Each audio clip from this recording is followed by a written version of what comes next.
UP के CM उस समय झूठ बोल रहे थे। सीएम योगी जी जनता को यह कहकर गुमराह कर रहे हैं कि दोस्तों योगी जी के सत्ता में आ जाने के बाद यूपी की इकोनॉमिक ग्रोथ बहुत तेजी से गिरना शुरू हो गई है।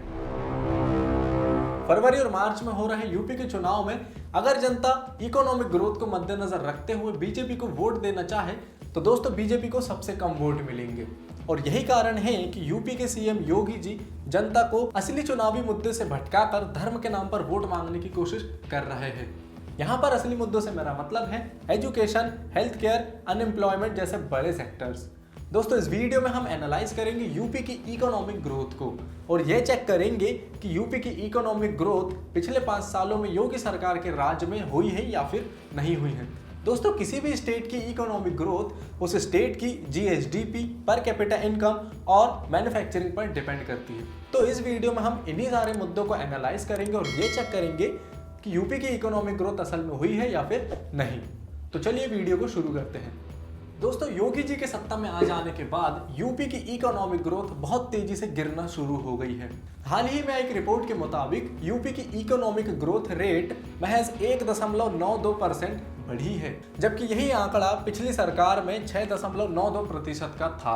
दोस्तों कुछ समय पहले यूपी के सीएम योगी जी ने मीडिया में आकर यह कहे थे कि उनके राज्य में यूपी की पर कैपिटा इनकम लगभग 2 गुना से भी ज्यादा बढ़ गई है। लेकिन उनकी इस बात को काटते हुए कुछ एक्सपर्ट्स का यह कहना है कि जब उत्तर प्रदेश की जीएसडीपी यानी कि ग्रॉस स्टेट डोमेस्टिक प्रोडक्ट में सिर्फ 1.92% की बढ़ोतरी हुई है तो फिर यहाँ की पर कैपिटा इनकम में 2 गुना से ज्यादा बढ़ोतरी कैसे हो सकती है। उन एक्सपर्ट्स का यह भी कहना था कि मान लेते हैं कि अगर यूपी में पर कैपिटा इनकम बढ़ी भी है तो फिर वो सिर्फ और सिर्फ 0.43% ही बढ़ी होगी, उससे ज़्यादा नहीं बढ़ी होगी।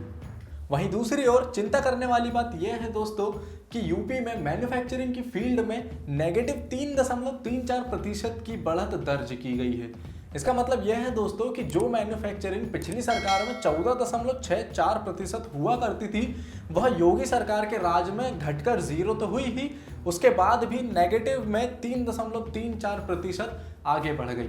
दोस्तों फरवरी 2021 में सीएम योगी जी ने एक ट्वीट कर यह बताए थे कि यूपी की जीडीपी फाइनेंशियल ईयर 2020-21 के हिसाब से पूरे देश में दूसरे स्थान पर आ गई है और इस बात पर भी कई सारे सवाल खड़े हुए थे। दोस्तों कुछ एक्सपर्ट्स के मुताबिक यूपी के सीएम उस समय झूठ बोल रहे थे क्योंकि ministry of statistics and programme implementation के द्वारा दिए गए डाटा के अनुसार यूपी की जीएसडीपी फाइनेंशियल ईयर 2004-05 से लेकर 2018-19 तक तीसरे और दूसरे स्थान पर ही बनी हुई थी।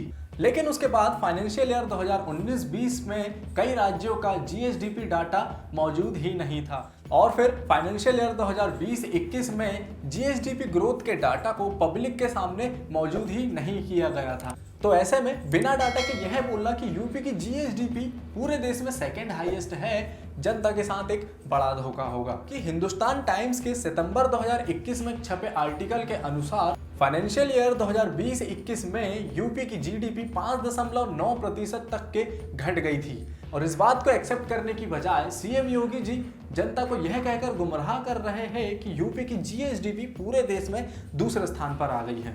लखनऊ यूनिवर्सिटी के एक फॉर्मर प्रोफेसर ने हिंदुस्तान टाइम्स के इंटरव्यू में यह बताया कि पिछले 5 सालों में उत्तर प्रदेश के अंदर एग्रीकल्चर सेक्टर में सिर्फ 2.4% की बढ़त हुई है। वहीं सेकेंडरी और टर्सरी सेक्टर भी 2020-21 के फाइनेंशियल ईयर में कोई खास बढ़त हासिल नहीं कर पाए हैं। दोस्तों इकोनॉमिस्ट संतोष मेहरोत्रा के हिसाब से उत्तर प्रदेश में ग्रेजुएट स्टूडेंट की अनएम्प्लॉयमेंट रेट 51% तक बढ़ी है पिछले 5 सालों में। वहीं यह आंकड़ा टेक्निकल ब्रांच के ग्रेजुएट्स के लिए 41% तक बढ़ा हुआ है। दोस्तों उत्तर प्रदेश में कंपटीशन एग्जाम भी क्लियर करना एक बहुत बड़ी चुनौती बन गया है आजकल छात्रों के लिए। उत्तर प्रदेश में अनएम्प्लॉयमेंट कैसे बढ़ी, क्यों बढ़ी और इसे कम कैसे किया जा सकता है, इस टॉपिक पर मैं एक एनालिटिकल वीडियो सेपरेट अपलोड करूंगा इसी चैनल पर। तो अगर आप उसे भी देखना चाहते हैं तो प्लीज़ इस चैनल को सब्सक्राइब करना। दोस्तों ये थी उत्तर प्रदेश की इकोनॉमिक ग्रोथ पर एक डिटेल्ड एनालिटिकल वीडियो जो शायद कुछ लोगों को पसंद नहीं आएगी, लेकिन हाँ दोस्तों यही सच है। इसी तरह की और एनालिटिकल वीडियोस को देखने के लिए हमारे इस चैनल को सब्सक्राइब करें। फिर मिलेंगे आपसे अगली वीडियो में। जय हिंद।